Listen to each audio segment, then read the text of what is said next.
নেত্রীরে malign করতে চাও, জননেত্রী শেখ হাসিনারে তোমরা ক্ষমতা থেকে নামাইতে চাও, এতে বোঝা গেল তোমাদের মনের মধ্যে। বিদেশে এসেও যে খুব বেশি এইসব চিন্তায় যে শান্তি দেয় তা না, কিছু অশান্তি নিয়ে মনে হয় বাকি জীবন পর্যন্ত, একেবারে কবর পর্যন্ত এরকম অশান্তি নিয়ে যেতে হবে। আমার জীবনে অনেকগুলা ভুল সিদ্ধান্ত, ভুল কাজ আছে আমার জীবনে। আমি মানুষ সাহেব নোবেল পাওয়ার পরেই উনি এই দুই নেতা আওয়ামী লীগ বিএনপি কে বিদায় করে দিয়ে উনি গত টার্মে আপনারা জানেন উনি প্রধানমন্ত্রী হইতে চাইছিলেন। এইবারও উনি ষড়যন্ত্র করে এই যে আবার সমালোচনা করা শুরু হয়ে গেল, আবার বাড়াবাড়ি শুরু হয়ে গেল, আবার ক্রিমিনালি করা শুরু হয়ে গেল। সুপ্রিয় দর্শক শ্রোতা, আসসালামু আলাইকুম। দেশে এবং প্রবাসে, দূরে এবং কাছে, যে যেখান থেকে আজকের এই ভিডিওটি দেখার জন্য প্লে করেছেন, সবাইকে আন্তরিক শুভেচ্ছা ও অভিনন্দন। সুপ্রিয় দর্শক শ্রোতা, শুরু থেকে কয়েকটি ভিডিও ক্লিপের অংশ দেখেছেন, সবগুলো ভিডিও আপনাদেরকে দেখাবো। আজকের এই ভিডিওটি দেখার জন্য যারা প্লে করেছেন, সবাইকে অনুরোধ করব ধৈর্য সহকারে পুরো ভিডিওটি কন্টিনিউ করবেন, কারণ বিশেষ বিশেষ কিছু তথ্য রয়েছে আজকের এই ভিডিওতে। সুপ্রিয় দর্শক শ্রোতা, ব্যারিস্টার সুমন ভাই বাংলাদেশের ফাটাকৃষ্ট, উনি কিন্তু এখন লন্ডনে, উনি কিন্তু পালিয়ে চলে গেছে, দেশের জনগণকে কাউকে বলে নাই। বিশেষ করে ওনার সোনারঘাট মাধবপুরে যে দরদি বন্ধুরা ছিল, সারা বাংলাদেশের লোকজনরা নাই বললো, সেই সোনারঘাট মাধবপুরে যে সাধারণ জনগণ যাদেরকে নিয়ে উনি সংগঠন তৈরি করেছিল এবং ওনার নিজ গ্রামে, তাদেরকেও কিন্তু উনি বলে নাই এবং উনি কোনো ভিডিও বার্তাও দেন নাই, কয়েকদিন পরে দিছে। প্রিয় দর্শক, এই যে শুরু হয়ে গেল আমাদের বর্তমান প্রধানমন্ত্রীর নামে বদনাম। কেন রে ভাই, এই যে ঠেলাঠেলি মারামারি পারামারি কেন করার দরকারটা কি? একজনের হুগায় একজনের আঙ্গুল দিয়া দি কিসের জন্য দরকার?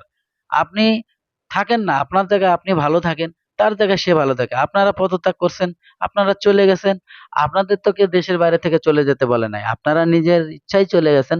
সাধারণ জনগণ যেটা বলতেছে। প্রিয় দর্শক, এই যে আমাদের সাবেক যে প্রধানমন্ত্রী ছিল, উনি যদি না যাইতো, হয়তো কি হতো, দেশের মধ্যে যতগুলো মানুষ মারা গেছে হয়তো আরো বেশি মানুষ মারা যেত। তিনি হয়তো অর্ডার দিতে পারতো যে আরো বেশি মানুষ মেরে ফেলাও, কোনো সমস্যা নাই, আমি টিকে থাকি। সে যখন এই মানবতাটা দেখাইছে, এই তো মানবতার জন্য হয়তো অনেক মানুষের প্রাণ বেঁচে গেছে। হয়তো সে ভাবছে যে আমি থাকলে হয়তো আরো বেশি বেশি মানুষ মারা যাবে, পুলিশ গুলি চালাবে, সেনাবাহিনী গুলি চালাবে, তা না হলে তো দেশ রক্ষা হবে না, ওরা তো ওদের দাবির থেকে পিছাইবে না, আর আমিও যদি না যাই তাহলে এখানে লাশের বন্যা বয়ে যাবে।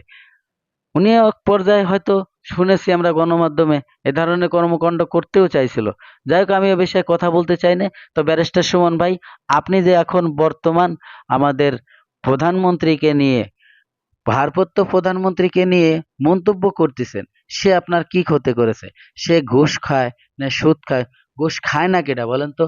আপনাদের যে নেতা মন্ত্রীরা ছিল বিগত এই যে 15-16 বছরে দেখছি, সেই 96 সালে তো আমরা দেখতেছি।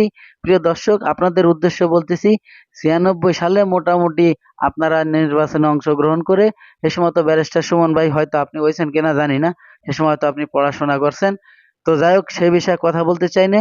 96 সালের পরের থেকে আপনারা যখন নির্বাচনে আসলেন, একটানা 16 বছর ধরে চালাইলেন, এই 16 বছরে মানুষের এখন যে শ্বাস নেয়, এখন যে কথা বলে, মানুষ যেটা বলতেছে, সাধারণ জনগণ যেটা বলে, সেটার হিসাবে তো আপনারা জিম্মি করে রেখেছেন সাধারণ জনগণকে।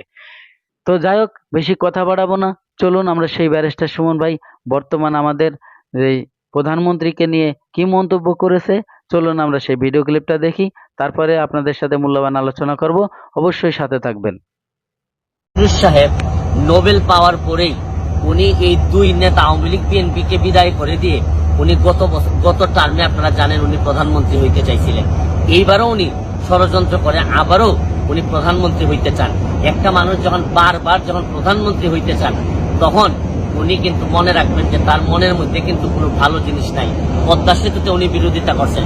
শুনেন, যাই করুক না কেন, উনি বাংলাদেশের বিরোধিতা করতেছেন, এইটা বাংলাদেশের জন্য কোনো ভালো হবে না। এবং উনি যত বড় নোবেল বিজয়ী হন না কেন, নিজের দেশের বিরোধিতা করে আমার মনে হয় উনি কোনোদিন মানুষের মনে জায়গা নিতে পারবেন না। এই জন্য সর্বশেষে একটা কথা বলতে চাই, দুঃসময়ে দাঁড়ানোই কিন্তু বঙ্গবন্ধুর আদর্শের সৈনিকের কাজ। আমি মাননীয় প্রধানমন্ত্রী জননেত্রী শেখ হাসিনাকে বলবো, বহুত যুদ্ধ জয় করে আপনি আসছেন, 21-এ গ্রেনেড হামলার মতো এই হামলা থেকে আপনি বেঁচে আসছেন। আপনি কিন্তু আল্লাহর রহমতেই বেঁচে আছেন এই পৃথিবীতে। আপনার ভয়ের কিছু নাই, সামনের দিকে এগিয়ে যান। আল্লাহর বিশ্বাস যেহেতু আমাদের আছে, মনে রাখবেন আপনাকে কেউ এখানে দাবায় রাখতে পারবে না। আজকের মতো বিদায় নিচ্ছি। ভালো থাকবেন, সুস্থ থাকবেন। সুপ্রিয় দর্শক শ্রোতা, এতক্ষণে আপনারা যে ভিডিও ক্লিপটা দেখেছেন আশা করি হয়তো আপনাদের ভালো লেগেছে। আর যদি ভালো লেগে থাকে অবশ্যই আপনার মূল্যবান মতামত কমেন্ট বক্সে কমেন্ট করে জানাবেন এবং ভিডিওটি লাইক কমেন্ট শেয়ার করবেন। প্রিয় দর্শক শ্রোতা, এখন আপনাদের সাথে ব্যারিস্টার সুমন ভাই আরও একটি ভিডিও ক্লিপ শেয়ার করব। উনি লন্ডনে যেয়ে আমাদের সাধারণ জনগণের উপলক্ষে এবং ওনার নিজের কিছু ভুল আছে সেই ভুলগুলো উনি এই ভিডিওর মাধ্যমে তুলে ধরছে এবং সাধারণ জনগণকে জানানোর জন্য এই ভিডিও বার্তা দিয়েছে। সুপ্রিয় দর্শক শ্রোতা, একজন মানুষ যখন নিজের ভুল নিজে বুঝতে পারে তখন আসলে তার কোনো করার কিছু থাকে না। নিজের বিচার যে নিজে যখন যতদিন করতে পারবে ততদিন পর্যন্ত সে দেশে এবং জনগণের কাছে সে ভালো হয়ে থাকতে পারবে। এই ভুলটা যদি সে আরো 10 বছর আগেতেই শুধরাইতো হয়তো এখন তার জনপ্রিয়তা আরো বেশি ভালো হইতো, হয়তো তার লন্ডনে যাওয়া নাও লাগতে পারতো। প্রিয় দর্শক, উনি বলেছেন যে আমার রাজনীতি মাঠে এসে অনেক অনেক ভুল করে বসেছি এবং এই রাজনীতিতে জড়িয়ে যেয়ে অনেকরে মিথ্যা মামলায় ফাঁসিয়ে দিয়েছি। প্রিয় দর্শক, ওনার যে কর্মকাণ্ড আমরা ইতিমধ্যে দেখেছি এবং গণমাধ্যম কিছু কিছু গণমাধ্যম প্রকাশ করতেছে এবং কিছু কিছু মানুষ তো ডাইরেক্টলি বলে যে ব্যারিস্টার সুমনের জন্য অমুকের জন্য ফাঁসি হয়েছে। অত দূরতেই এই বিচার কার্যক্রম হয়তো দেশে শুরু হয়ে যেতে পারে। হয়তো ব্যারিস্টার সুমন ভাই এটা আগাম বার্তা পেয়ে সে গা ঢাকা দিয়ে চলে গেছে, এও কাউকে জানায় নাই। প্রিয় দর্শক, এই যদি হয় আমাদের ভালো একজন নেতার অবস্থা, বাংলাদেশের ফাটাকেস্টার অবস্থা, তাহলে কাকে আপনি বিশ্বাস করবেন? যে এতদিন ধরে ব্যারিস্টার সুমন ভাইকে ভালো জানছে, ভালো মানছে, ব্যারিস্টার সুমন ভাইকে ছাড়া কিচ্ছু বোঝে না সাধারণ মানুষ, সেই মানুষ এখন ঘৃণার চোখে দেখে এই ব্যারিস্টার সুমনকে। তা আমি বেশি কথা বাড়াইতে চাই না। সেই ভিডিওতে সে কি বলছিল, চলুন আমরা সেই ভিডিও ক্লিপটা দেখি। অবশ্যই আপনার মূল্যবান মতামত কমেন্ট বক্সে কমেন্ট করে জানাবেন। ভিডিওটি শেষে মূল্যবান আলোচনা আছে, ভিডিওটির সাথে থাকবেন। আমাকে না হয় কেউ আর ফলো করবে না, আমাকে জাতীয় বেঈমান বলেন, তারপরও আমি বিশ্বাস করি আমি জননেত্রী শেখ হাসিনাকে শেষ পর্যন্ত আমি চেষ্টা করব তার সাথে থাকার। আমি কোনোভাবেই এই দেশ ছাড়বো না। এই দেশ আমার, দেশ ছাড়বো তো আমি কখন?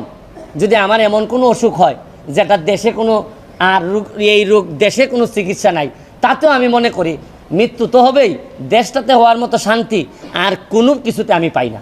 যারা যাচ্ছে বা যাওয়ার প্ল্যান করতেছে তাদের তো অনেক কারণ থাকতে পারে, তবে আমি মনে করি, মনে রাখবেন, প্রকৃত আদর্শের একটা মানুষ কোনোদিন তার আদর্শের মানুষকে এই বিপদে রেখে, ক্রাইসিস মোমেন্টে রেখে যাইতে পারে না। যারা যায় এরা কোনোদিনই কারো লোক ছিল না, এরা একমাত্র এদের ছাড়া কোনো চিন্তা এরা কোনোদিন করে নাই। আমি আপনাদেরকে বলবো যে শুনেন, উত্থান পতন, জমিনে কে সম্মানিত হবে তার ফয়সালা হয় আসমানে। উত্থান থাকবে, পতন থাকবে।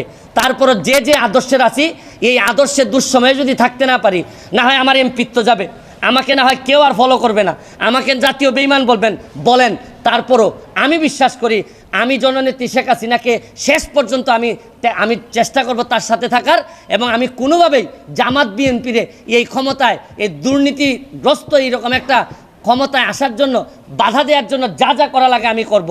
সাধারণ ছাত্ররা যদি আমাদেরকে বিদায় করে দেয় দিক, কিন্তু সাধারণ ছাত্ররা এই ধরনের নেতৃত্ব তৈরি করে এই ক্ষমতায় আসুক, আমি তো ওয়েলকাম জানাই, আমি তো এদেরই প্রতিনিধি আমি মনে করি। কিন্তু এরা তো জানে না, এরা আবেগ প্রবণ কইরা কোথায় দেশটারে নিয়ে যাচ্ছে। কালকে যদি শেখ হাসিনা যদি না থাকে, পরশুদিন কি আপনি তারেক জিয়ার আইন দিবেন? আপনি কি কারে দিবেন? এই যে 14 জন আর 100 জন সমন্বয়ক আছে, তারা এসে ক্ষমতা নিক, তারা তো ক্ষমতা নিতে পারবে না। তারা কার কাছে নিয়ে ক্ষমতা দিবে এইটাই তো আমি বুঝতে পারি না। তারা ক্ষমতাটা নিয়ে কার কাছে দিবে? ক্ষমতা বলো যে আমি অমুকরে দিব। 14 জন বা 150 জন সমন্বয়ক যারা আছে, যারা দাবি করতেছে যে তারা এই দেশটারে রাষ্ট্রের সংস্কার করতে চায়, তাহলে তারা এসে বলো তারা মন্ত্রী হইতে চায় বা তারা ক্ষমতা নিতে চায়। কিন্তু তারা তো, আমরা তো বুঝতেছি তারা আইসাই যেটা করবে এটা থেকে লাথি মেরে এদেরকে, যারা আজকে যদি এই সরকারের পতন হয়, কালকেই এই সমন্বয় একটা লাথি মেরে বের করে দিবে, দিয়া জামাত এবং বিএনপির যারা এই ষড়যন্ত্রটা করে এই জায়গা পর্যন্ত আসছে, এরাই এই দেশের দায়িত্ব নিবে, নিয়ে এই দেশটারে আগের 50 বছর আগের জায়গায় নিয়ে যাবে, কারণ এদের রক্তের মধ্যে বাংলাদেশ নাই। প্রিয় দর্শক, ধৈর্য সহকারে যারা আমার এই ভিডিও ক্লিপটা দেখেছেন, আর হয়তো বা আপনাদের ভালো লেগেছে, আর যদি ভালো লেগে থাকে অবশ্যই আপনার মূল্যবান মতামত কমেন্ট বক্সে কমেন্ট করে জানাবেন। এবং ভিডিওটি যদি ভালো লাগে, চ্যানেলটিকে যদি সাবস্ক্রাইব করতে মন চায়, অবশ্যই সাবস্ক্রাইব করে রাখবেন পরবর্তী ভিডিও পাওয়ার জন্য। দর্শক, আজকের মতো ভিডিও থেকে বিদায় নেব। সবাই ভালো থাকবেন, সুস্থ থাকবেন। আল্লাহ হাফেজ।